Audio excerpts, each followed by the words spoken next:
All right, guys. First of all, I apologize for the noise. I am driving on a brick road. There's not a whole lot I could do about that right now, but it ends fairly shortly. But I was driving. I have to go get gas in my car, and I figured I'd make a video for you in response to a great question I received on one of my videos. I apologize. I don't remember who posted it, but he was asking about my exhaust leak, and he wanted to know basically how I knew that I had an exhaust leak. Now, I knew by experience because I've had them in the past and I know what they sound like and I know how the car behaves when you have one. But I'm gonna give you more detail, so if you have one on your car, even if it's not an STI, hopefully you'll be able to detect that and realize that it is an exhaust leak. So the first thing that I noticed about my car when I started having this problem is the change in the exhaust note. My car is already very loud, so I really didn't notice much of an increase in the volume. If your car is stock or if it's not a performance car and you have mufflers on it, chances are you'll be able to hear an exhaust leak because it's going to be allowing exhaust gases to exit your exhaust before it goes through the muffler and quiets down. So an increase in volume is probably the #1 indicator that you have an exhaust leak. On my car, I really didn't notice an increase in volume because it's already very loud, but I did notice a difference in the tone of the exhaust. It was much more raspy. It was more of a puttering sound. I know that's not super descriptive. If you hear it, you'll know what it is, but it's basically not as deep as it should be. Subarus are known for their deep Subaru rumble, and my car typically had that. And when my car started to not have that, I realized that I had an exhaust leak. So if you hear a lighter tone and a puttering sound, you likely have an exhaust leak. The second indicator that I had an exhaust leak was that there was a huge decrease in performance. Now, it depends on your car. On a turboed car, it's going to be a lot more obvious than a car that is NA. But if there's a huge decrease in performance, an exhaust leak might be the problem. So right now I'm just driving and I'm going to get into it a little bit. Okay, so my target boost, what the ECU is telling my car to go up to is 17 pounds. And my actual boost, the most pressure I was able to build was actually about 12 PSI, which is terrible. My car is fairly warm because I've been driving. So on a cold car, where my engine is up to temp, but maybe my exhaust isn't fully up to temp, that's even worse.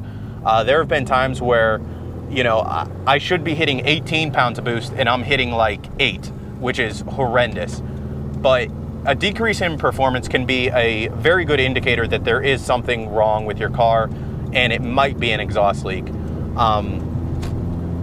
It's going to be a lot more obvious on a boosted car versus an NA car because, NA cars don't have a turbo. So on a boosted car, if your leak is before the turbo, there's a very good chance that you're going to see, very slow spool times. Your turbo isn't going to kick in like it should. Boost isn't going to build like it should. Your AFRs are going to be off if it's before the O2 sensor, which mine is. And I could even watch my AFR gauge and my AFRs just kind of go back and forth because some of that exhaust gas is going out to the atmosphere and some is going through. So everything's kind of wonky right now. It's a funny word, wonky. I don't think I've ever used that before. But anyway, on a boosted car, if the leak is before the turbo, you are pretty much guaranteed to have serious performance issues if it's a decent sized leak. On a car that is not boosted or is NA, or if your car is boosted and the leak is after the turbo, you're probably not going to see much of a decrease in performance. There might be something that isn't quite right, but it's not going to be a huge glaring issue that's just going to be a huge red flag. But that's basically all I have. Those are the two biggest indicators that I could think of. I'm not a mechanic, I'm not an expert, I'm not an exhaust engineer by any means. But those are the two big things that I could think of that anybody could notice, anybody would be able to figure out is, your exhaust tone or the note or the loudness, and secondly, a decrease in performance. Now, the second half of his question was, how did I locate that leak?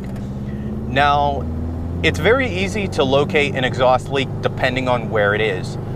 Mine, I suspected, was the headers, because as far as I could tell, all my other gaskets were fine, because I used quality Grimspeed gaskets on my exhaust, and they really weren't that old. My exhaust is, the headers at least, have been on for about 3 years, 3.5. So it's not super old, so the gasket should be fine.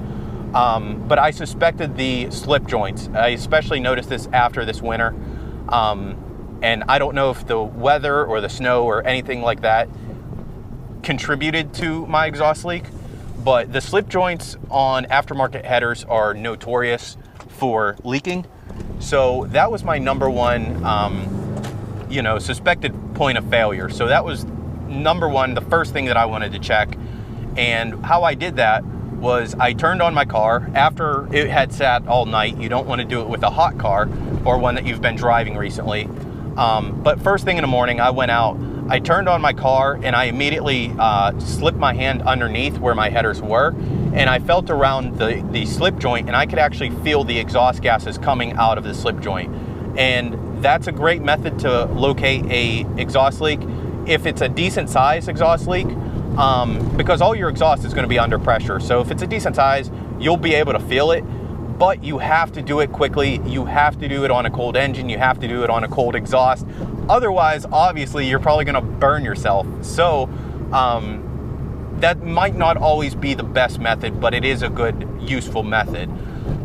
The other thing that you can do, depending on how low your car is and where the exhaust leak is, if you turn your car on, you might be able to actually visibly see exhaust gases exiting from somewhere other than your tailpipe.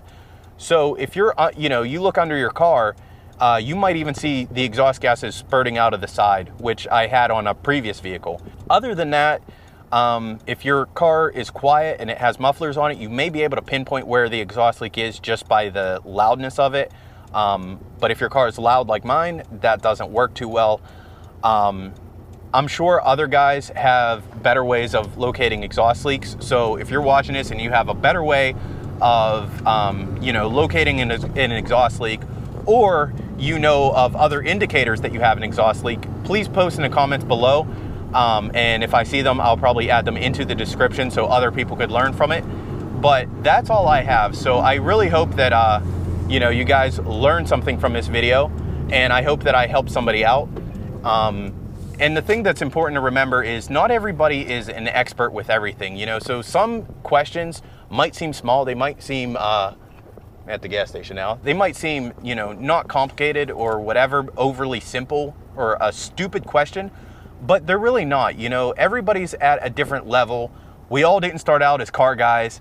I wasn't into cars for a while. So when I was younger, I didn't know a lot of stuff. So you have to keep in mind that a lot of viewers are younger people.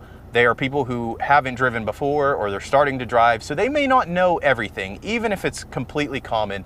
And this guy just ran the curb. I don't know what the hell is going on today, but today, nobody can drive. Nobody. I have never seen such terrible driving in Pennsylvania, in my area, in the last probably 5 years. And I don't know what's going on. But anyway, back to this.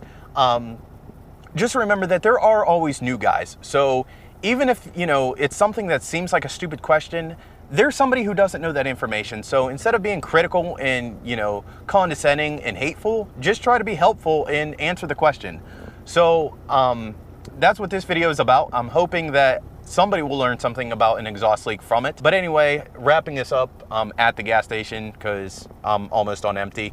It's another indicator you may have an exhaust leak is, my AFRs are kind of all over the place. My fuel economy is in the toilet right now. So if your car's using a considerable amount of gas, more than what it normally does, then that might be an indicator as well. But I'm going to wrap this video up.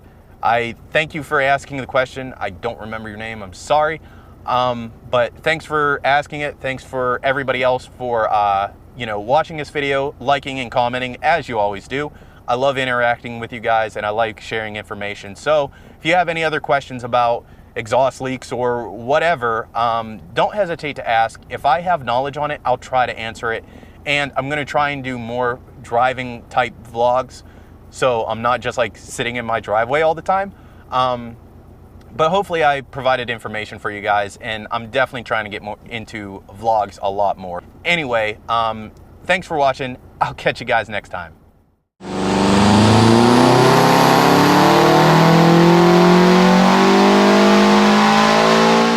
I just want to give a shout out to the dude with the Honda hatchback over here. It's kind of badass. I love the shark's mouth on the side. That's like kind of a throwback to the World War II fighter jets. That's sick. And I actually really like that Honda. I'm gonna say this, I don't care what you drive. I really don't. I don't have, you know, a prejudice against any type of car at all. It's about how you mod it, you know, and everybody has their own tastes and their own personalities. And that's what makes the car culture so unique. So without getting completely off topic, that's a whole nother video. I just want to give a shout out to this hatchback because it's awesome.